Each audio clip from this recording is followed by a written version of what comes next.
नमस्कार, डिजिटल आदिवासी पोर्टलवर पुन्हा ॲपल स्वागत आहे. पाहूया आजच्या बातम्या.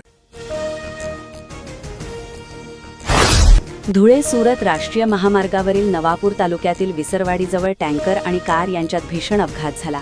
या अपघातात कारचे मोठ्या प्रमाणात नुकसान झाले. सुदैवाने कारमधील दोन्ही प्रवासी सुखरूप बचावल्याने मोठी दुर्घटना टळली. हा अपघात शनिवारी सकाळी झाला. महाविद्यालयीन शिक्षण घेणाऱ्या विद्यार्थ्यांच्या सुरक्षिततेला प्राधान्य देत राज्य शासनाने एक अत्यंत महत्त्वाचे पाऊल उचलले आहे. शैक्षणिक वर्ष 2026-27 पासून राज्यातील सर्व सार्वजनिक विद्यापीठे आणि संलग्न महाविद्यालयांमध्ये स्वामी विवेकानंद युवा सुरक्षा योजना अनिवार्य करण्यात आली आहे. यामुळे विद्यार्थ्यांना अवघ्या 20 रुपयांत वैयक्तिक अपघात विम्याचे संरक्षण मिळणार असून संकट काळात त्यांच्या कुटुंबाला मोठा आर्थिक आधार लाभणार आहे. जिल्हा नियोजन समितीच्या निधीतून जळगाव वन विभागाने वनक्षेत्रात राबविलेल्या मृद व जलसंधारणाच्या 261 कामांचा यंदाच्या पावसात मोठा फायदा होताना दिसत आहे. आठवडाभरात पावसामुळे या झालेल्या कामांतर्गत उभारण्यात आलेले बहुतांश बंधारे, वनतळी आणि जलसाठे तुडुंब भरले आहेत. त्यामुळे वनक्षेत्र पुन्हा एकदा पाणीदार झाले आहे. परिणामी वन्य प्राण्यांना पाणी टंचाईपासून मोठा दिलासा मिळण्यास मदत होणार आहे.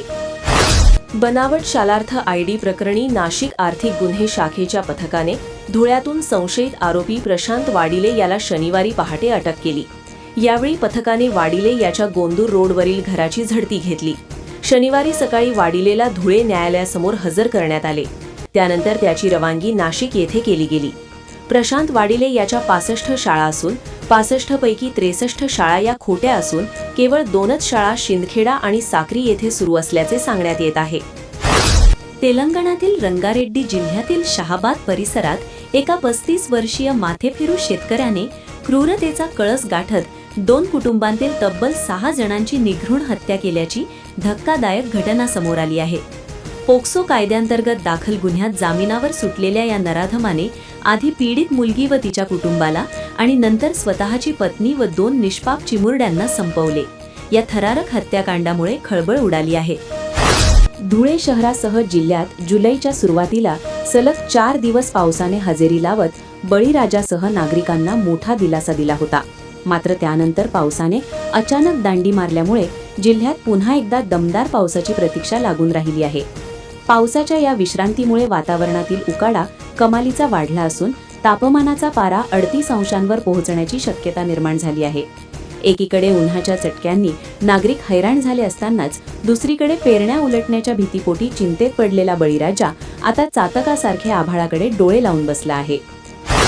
धुळे जिल्ह्यातून 3 अल्पवयीन मुलींचे अपहरण झाल्याच्या धक्कादायक घटना समोर आल्या आहेत. या प्रकरणी संबंधित पोलीस ठाण्यांमध्ये अज्ञात आरोपींविरुद्ध गुन्हे नोंद करण्यात आले आहेत. पहिली घटना दोंडाईचा येथे घडली असून मालपूर चौफुलीजवळून एका 16 वर्षीय अल्पवयीन मुलीला अज्ञात व्यक्तीने फूस लावून पळवून नेले. साक्री तालुक्यातील सातरपाडा गावात अखंडित 24 तास वीज मिळावी यासाठी ग्रामस्थांनी आक्रमक पाऊल उचलले असून त्यांनी दहिवेल येथे सोमवारी थेट वीज वितरण कंपनीच्या उपकार्यकारी अभियंता गणेश जाधव यांची भेट घेऊन लेखी निवेदन आणि राज्याच्या पणन मंत्र्यांचे शिफारसपत्र सादर केले. 4 दिवसांपूर्वी ग्रामस्थांनी राज्याचे शिष्टाचार मंत्री जयकुमार रावल यांना लेखी निवेदन दिले होते, ज्यात विजेच्या लपंडावामुळे शेती आणि दैनंदिन जीवनावर होणाऱ्या परिणामांकडे लक्ष वेधण्यात आले होते. साक्री तालुक्यातील वसमार येथील पर्यावरणप्रेमी उद्योजक दिलीप नेरे यांनी आषाढी वारीनिमित्त नाशिक ते पंढरपूर सायकल वारी सुरू केली आहे.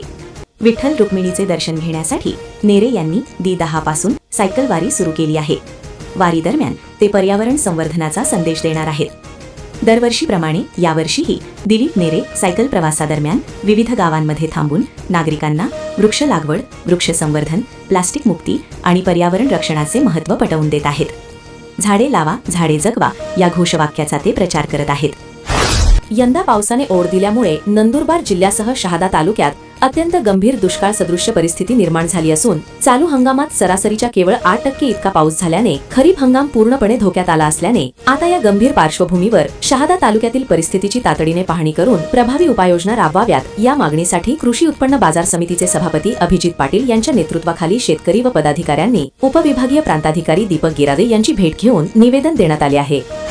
अक्कलकुवा तालुक्यातील नर्मदा काठावरील अतिदुर्गम मुखळी गावातील जिल्हा परिषद मराठी शाळेत जाण्यासाठी विद्यार्थ्यांना दररोज डोंगर उतरून नर्मदा नदी बोटीने पार करावी लागत आहे. जीव धोक्यात घालून करावा लागणारा हा प्रवास, शाळेची जीर्ण अवस्था आणि केवळ एकाच शिक्षकावर सुरू असलेले कामकाज यामुळे विद्यार्थ्यांचे शैक्षणिक नुकसान होत असल्याची तीव्र भावना पालकांनी व्यक्त केली आहे.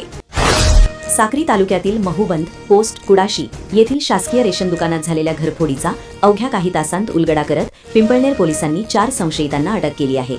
चोरीस गेलेले गव्हाचे कट्टे तसेच गुन्ह्यात वापरलेल्या 2 मोटारसायकलींसह एकूण 1,70,000 रुपयांचा मुद्देमाल जप्त करण्यात पोलिसांना यश आले आहे.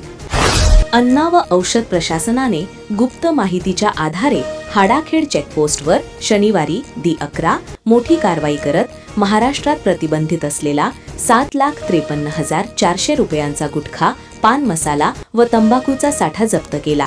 या प्रकरणी वाहनचालक, क्लीनर आणि मालक अशा तिघांविरुद्ध शिरपूर तालुका सांगवी पोलीस ठाण्यात गुन्हा दाखल करण्यात आला आहे. अशाच नवनवीन बातमीसाठी आपल्या YouTube चॅनल डिजिटल आदिवासी पोर्टलला सबस्क्राईब करून घ्या.